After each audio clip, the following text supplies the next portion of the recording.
Hello, hello, hello, and welcome back to the channel. If you're new here, we're going to talk some books. You want to talk about books? I want to talk about books. So in today's video, we're going to do the beginning of the year book tag. We just did the last year, end of year book tag, so now we're going to do the beginning of the year book tag. I believe this trend starts from our girl, Larry Reads. I will tag her down in the comments below, so you make sure you find her and all that kind of good stuff. But I believe these questions come from her. If they don't, let me know. But she's the one I'm going off of as the creator of the questions. So to kick things off, obviously we're talking 2026 numbers. We need to know how many books we're trying to read. How many books we're trying to read in 2026. We're gonna go for 100. I know. Applause. Yes, we're gonna go for 100. I read 110 last year, and to be honest, if I don't reach this number, that's a silly, goofy goal. That is a silly, goofy goal that I do not know that I will get to this year. And I'm already behind technically for the year, but I don't care. I don't care about the behinds and the aheads and the numbers and all the things. I read for fun. I read to enjoy it. I read because I enjoy good books. Therefore, it's just not that deep. It's not that deep to me. And 100 just seemed like a fun number because I got to 110 this last year. So I was like, you know what? Let's just see if I could do it again.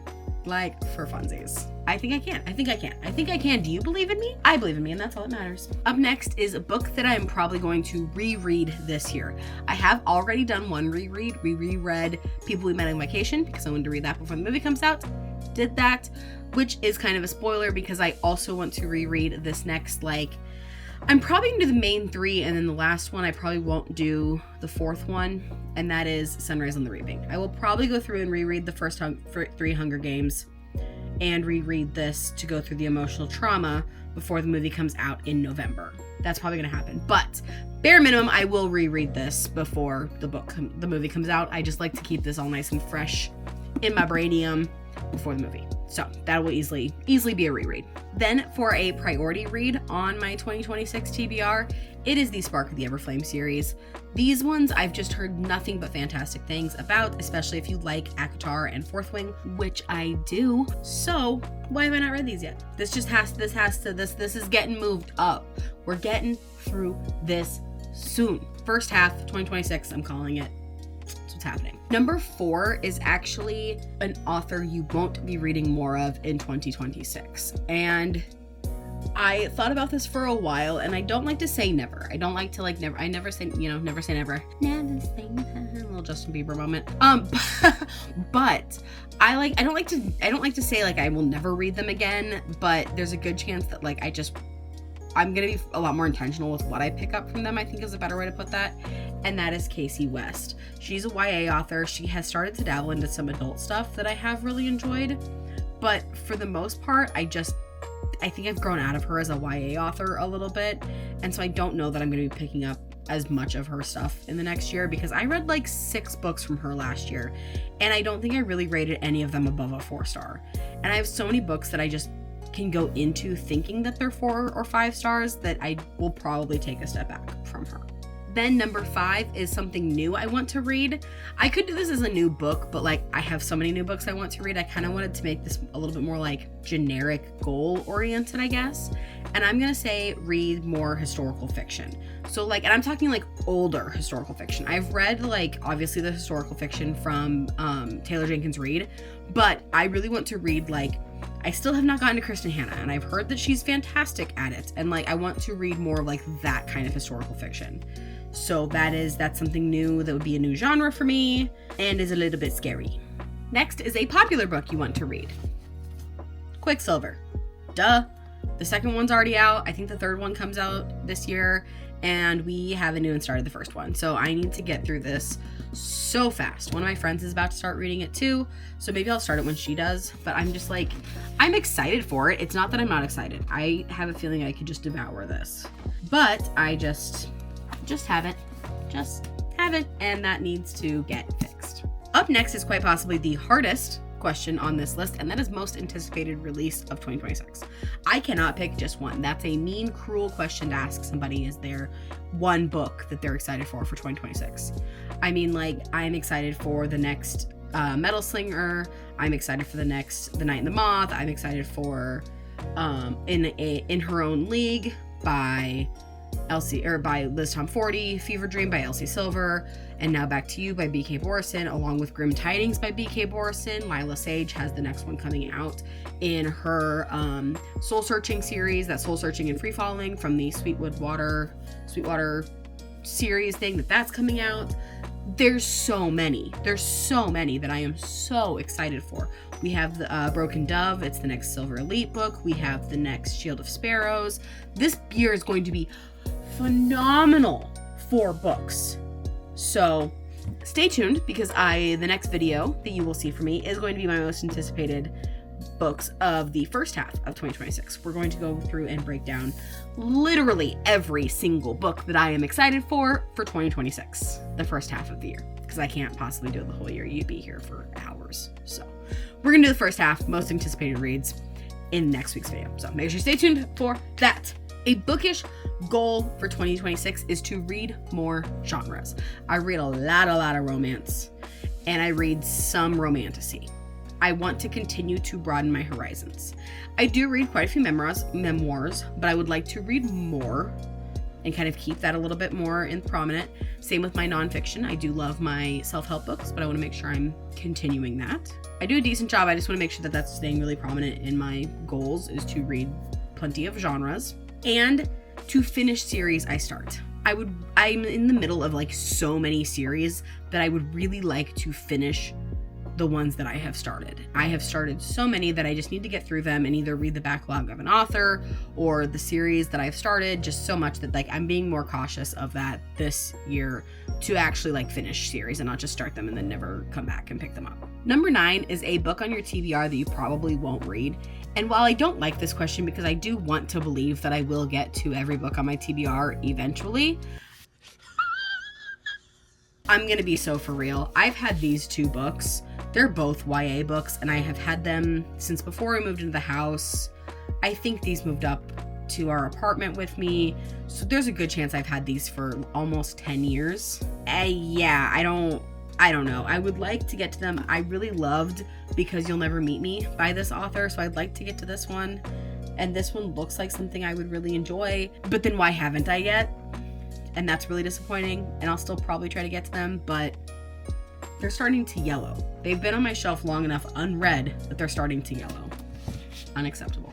And then speaking of series that I want to start and finish, a series I want to start, 2026 is going to be the year, I'm speaking it into existence now, that I read Throne of Glass. 2026 is the year that I start and finish Throne of Glass.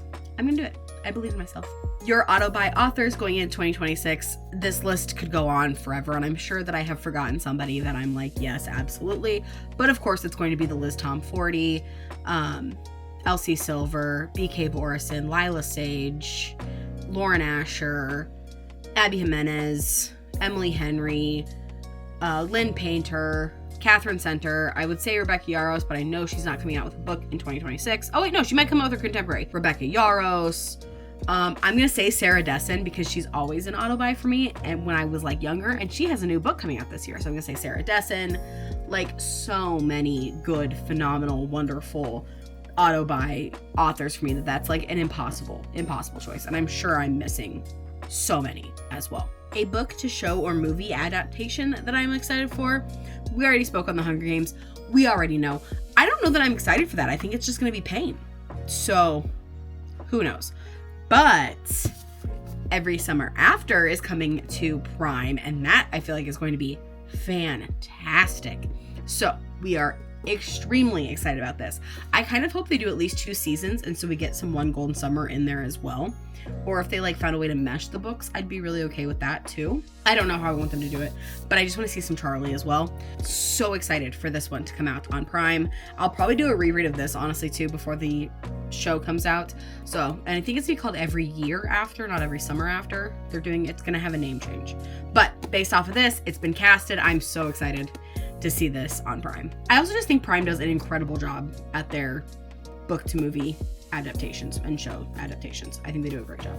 Number 13 is a sequel I am most excited for, and do I even need to tell you? Of course it is And Now Back to You by B.K. Borison. I am sat impatiently waiting for that book to come out. I am so excited for that book to come out. Yeah, nope, I'm so excited. So excited. Yep. Yes. Now, let's talk about some bookish things that I am leaving in 2025. We're not doing it. That is reading books that I think I have to. I took my book talk and my book like influencer, booktube, all of it, like content creation around books, a lot more seriously in 2025 than I had in years past, hence starting my channel and everything. And one of the things that I was trying to do was like, I felt like I had to get ARCs right away. I feel like I had to like get ARCs in order to be considered a serious book person. That is such a silly mindset for me to have. And all it did was cause me to ask for a lot of books on NetGalley. And then when I inevitably would get those, they weren't ones I was super excited about. I would ask for like everything. And then I would read it as fast as I could, get it rated so I could get my rating up and all this stuff.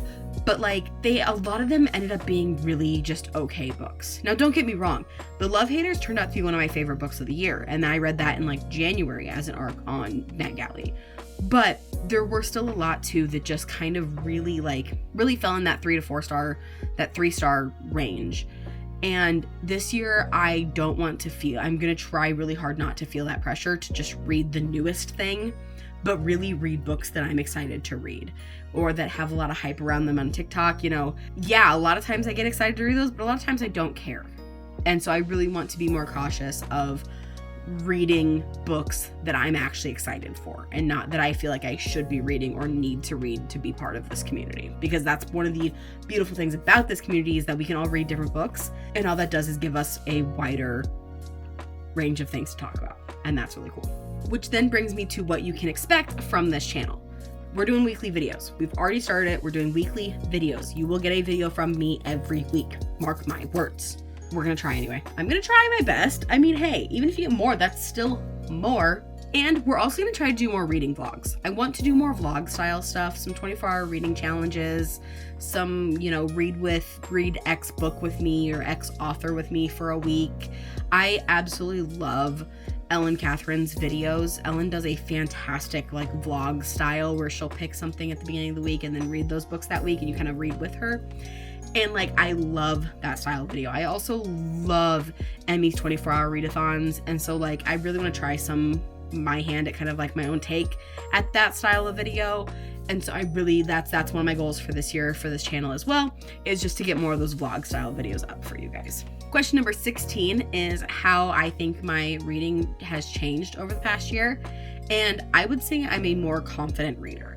I think actually taking the time to review my books and rate them on Goodreads and everything, and just that whole process has made me more sure of myself and more authentic in my rating system compared to in years past. I know that I would rate books really harshly because I felt every book can't be a 5-star, even though it's just a silly goofy time, and why can't it, if I enjoy it and I think it's a 5-star book, then why not, and so I think I've really evolved into a reader that is more authentic with myself and not just trying to be a reader that rates things harsh or a reader that doesn't rate things harsh at all and doesn't even, just goes off vibes and doesn't look at the deeper meaning of something. I have found this really nice happy place that I'm really content with. And I think a lot of that has come from this next question, which is booktubers that inspire me. And I mean, there are so many on this platform that I'm going to forget. I mean, I think I have subscribed to so many people on YouTube, and they all do such a fantastic job of just being such an authentic presence in the book space and being really true to themselves, even when times get hard, and even when, they may not like a super popular book, and I'm sure they feel that pressure on why didn't I like it, and I'm sure they go through the same things we all do, and I love their authenticity for that. And some of these creators, I love their vibes. Some of them edit fantastically. They all actually edit. some of these editors are just insane. But like some of them I like the style they do more. Some of them we have similar reading tastes. Some of them I don't read anything that they read, but their personality just is so comforting. And I will put them all up on screen here. But to name just a few, it's gotta be, I mean, it's Larry Reed's, it's Ellen Catherine, it's Emmy Rossum, it's Raven-Haired Reader, Rachel, it's Rachel Catherine, Gabby Reed's, Emily Fun, Yana, Mariana, Sarah Caroli, Jamie, Katie, Laura. There are so many. Like I said, I'll pop them all up on here, but there are so many people in this community that are so supportive and so wonderful that they inspire me every day, whether it's with the type of videos they do, the ideas for the videos, the editing styles. I'm constantly learning and growing, I feel like, just by watching them. And I genuinely feel like if I met any of them on the street, we would just be instant besties. And I love that feeling in my creators. So that's always a really fun one. Which then brings me to kind of wrapping things up. It is my advice for anybody that wants to start a booktube and like book account. Now, I've only been on YouTube for a year, so I feel like this isn't 100% my place to start, but I also feel like it is. Like, I think the biggest advice, as cliche as it is just to start. The thing, like, find your voice. You can read whatever books you want and still have a presence here. The thing is books are published for a reason. They become popular or they're not popular for a reason. And I think that gives everybody space to say what they want to say about reading and the community, and not the communities. Like, we're not attacking people. That's absolutely an unbelievably non-negotiable thing. We're not attacking people. That's so unacceptable. But if you dislike a book that somebody else loves, you can have a different opinion as them. And I think that creates a really fun discourse, as long as we are respectful humans about it. But that's also what makes booktube so fun, is just to create the content, get out there, have the discourse with people, and engage with people on such a meaningful level, and just be yourself.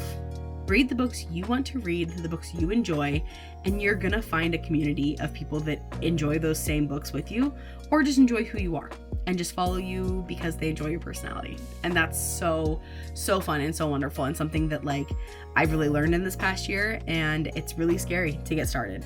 But if you gotta just do it scared. There we go. 18 questions. My beginning of the year book tag. A nice little quick one for you, because just get your snacks prepared for next week's video. It's gonna be a long one. Long video next week. As always, make sure you like, subscribe, ring the bell, do the things, comment down below, all of the good stuff, and then don't forget to subscribe so you never miss a video. And thank you so much for watching. Bye.